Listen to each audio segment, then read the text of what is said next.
मैं रेशमी भेलुआ, सहायक प्राध्यापक वनस्पति शास्त्र, शासकीय नागरिक कल्याण महाविद्यालय नंदी नगर, दुर्ग। आज मैं मॉडिफिकेशन ऑफ रूट के बारे में बताऊंगी, जो कि बीएससी पार्ट 2 का पेपर 2 के यूनिट 3 से है।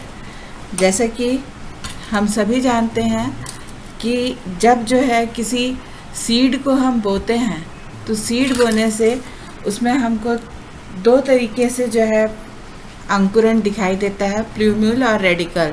प्लूम्यूल जो है वो लाइट की तरफ अट्रैक्ट होता है और रेडिकल जो है वो नेगेटिवली लाइट की तरफ जाता है, यानी कि वो भूमि में अंदर की तरफ ग्रो करता है और प्लूम्यूल जो है वो ऊपर की तरफ ग्रो करता है। प्लूम्यूल से तना का निर्माण होता है जिसमें पत्तियां लगी रहती हैं और रेडिकल से जड़ का निर्माण होता है। जड़ जो है वो पौधे को स्थिर रखने के साथ साथ भूमि में उपस्थित न्यूट्रिएंट्स और वाटर का एब्जॉर्प्शन का कार्य करती हैं। लेकिन कुछ पौधों में जड़ें जो है इस रेगुलर कार्य के अलावा विशेष कार्य करने के में भी सक्षम होती हैं और इन विशेष कार्यों को करने के लिए ये रूपांतरित हो जाती हैं। और हम जानते हैं कि मुख्यतः हम पौधे की जो जड़ है उसे दो भागों में बांट सकते हैं, मूसला जड़ तंत्र और दूसरा जो है अपस्थानिक जड़ तंत्र। यहाँ पर हम सब दोनों जड़ों का देखेंगे कि दोनों प्रकार की जड़ें कैसे जो है मॉडिफाइड होती हैं विशेष कार्य करने के लिए, जिसमें सबसे पहले मूसला जड़ों के रूपांतरण को हम देखेंगे। ये मूसला जड़ें भोजन संचय या और दूसरे कार्य करने हेतु रूपांतरित हो सकती हैं और भोजन संचय करने हेतु ये फूल कर विविध आकार ले लेती हैं, जिसमें पहला आकार हम देखें फ्यूजिफॉर्म रूट, या जिसे हम तर्कुआकार मूसला जड़ कहते हैं।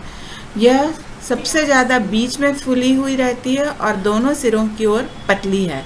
और यहाँ ये जो जड़ है ये हमको दिखाई देती है मूली में, और हम सभी जो है मूली से परिचित हैं और ये जो है भोजन संग्रह करके रखता है पौधे की वृद्धि के लिए और मनुष्यों के भोजन के भी ये काम आती है। दूसरा प्रकार हम देखें तो इसको हम बोलते हैं कुंभी रूप या नेपीफॉर्म।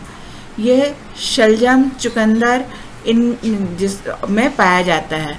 यहाँ जड़ का ऊपरी भाग फूलकर गोल हो जाता है और बाकी का भाग जो है वो बिल्कुल पतला रहता है और इस फूले हुए भाग में नीचे वास्तविक मूल रहती है और इस मूसला जड़ में नीचे जो है द्वितीयक मूल जो है निकली हुई रहती है।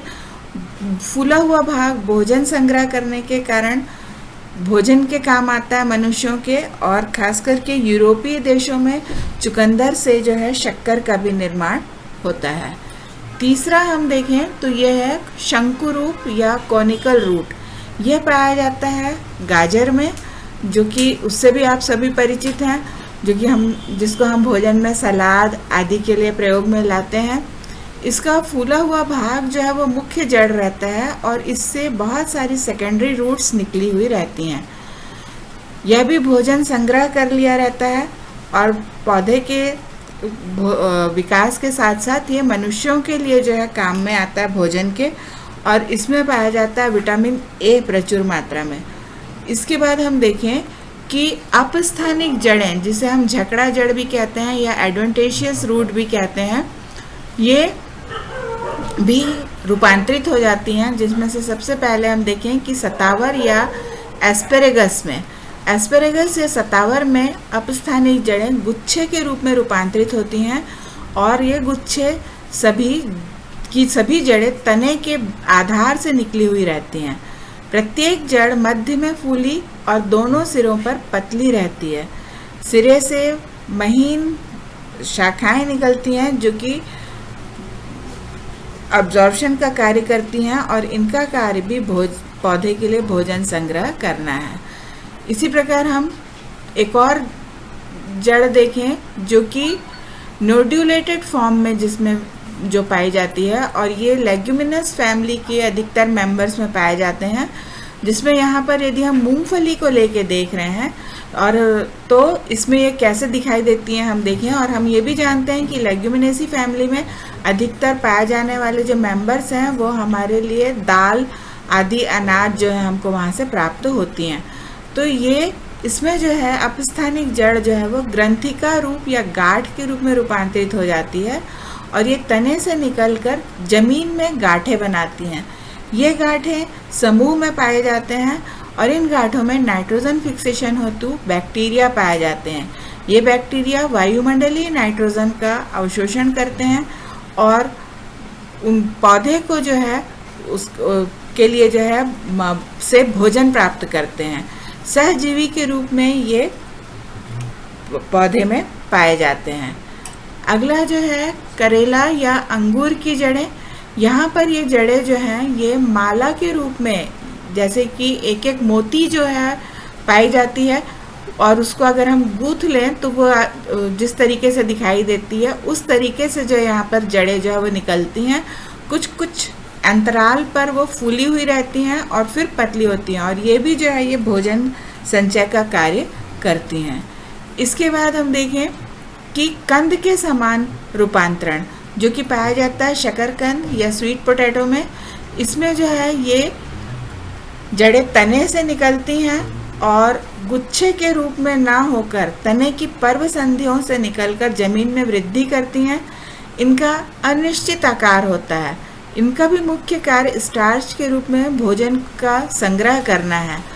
और इसके बाद अगला हम देखें तो है प्रॉम्प रूट। प्रॉप रूट जो है ये प्रॉप रूट पाया जाता है बरगद में। बरगद का पेड़ आप सबने देखा है जिसमें हम क्या देखते हैं कि इसकी तने से शाखाएं निकलकर भूमि की ओर वृद्धि करती हैं, जिसको हम अवस्तंभ जड़ या प्रॉप रूट कहते हैं। ये भूमि में प्रवेश करने के पश्चात स्तंभ के समान हो जाती हैं और मुख्य पेड़ को सहारा प्रदान करती हैं। इसके बाद अगला हम देखें तो ये है शुगर केन या मक्के में पाए जाने वाली अपस्थानिक जड़ें। ये जड़ें भूमि में प्रवेश कर तने को सहारा देने के साथ ही साथ खनिज लवणों का अवशोषण भी करती हैं। ये प्रत्येक गांठ के चारों ओर से निकली रहती है और जटा के समान दिखाई देती है, इसलिए हम जटा मूल या स्टिल्ट रूट भी कहते हैं।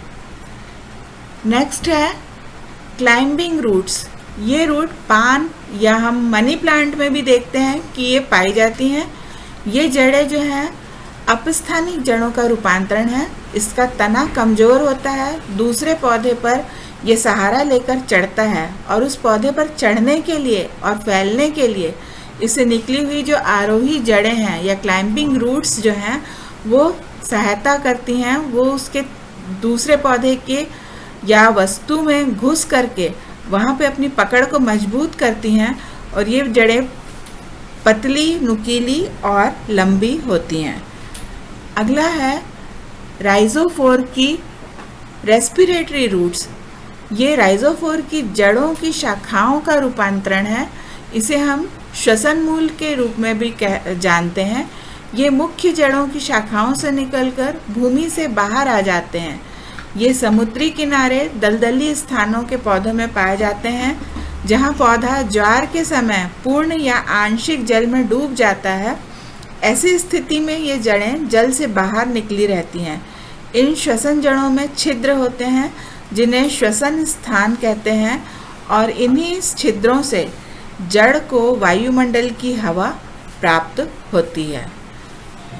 नेक्स्ट है सकिंग रूट्स। ये जो सकिंग रूट्स हैं ये पाया जाता है अमरबेल में। अमरबेल एक परजीवी पौधा है, ये हम जानते हैं, और इसके तने से कुछ जड़ें निकलकर होस्ट प्लांट के टिश्यूज़ में घुस जाती हैं और इन्हीं जड़ों से अमरबेल पोषक से खाद्य पदार्थ चूसता है। यह बेल पीले रंग की होती है, इसमें हरित कण नहीं पाए जाते। इसके बाद है वेंडा। वेंडा में जो रूट पाई जाती है उसको हम बोलते हैं एपिफिटिक रूट। ये विशिष्ट जड़ें हैं जो हवा में लटकती रहती हैं। यह पौधा अन्य पेड़ पौधों पर उगता है लेकिन परजीवी नहीं है, केवल श्वसन हेतु स्वयं की जड़ बनाता है। इन जड़ों को हम अधिपादप मूल या एपिफिटिक रूट कहते हैं। ये जड़ें चूँकि हवा में लटकती हैं, इसलिए हम इसे वायव मूल भी कहते हैं।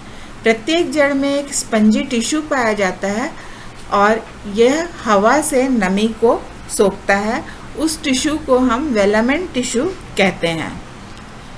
नेक्स्ट है ब्रायोफिलम की लीफ में पाए जाने वाली पर्णमूल जो अपस्थानिक जड़ों का रूपांतरण है।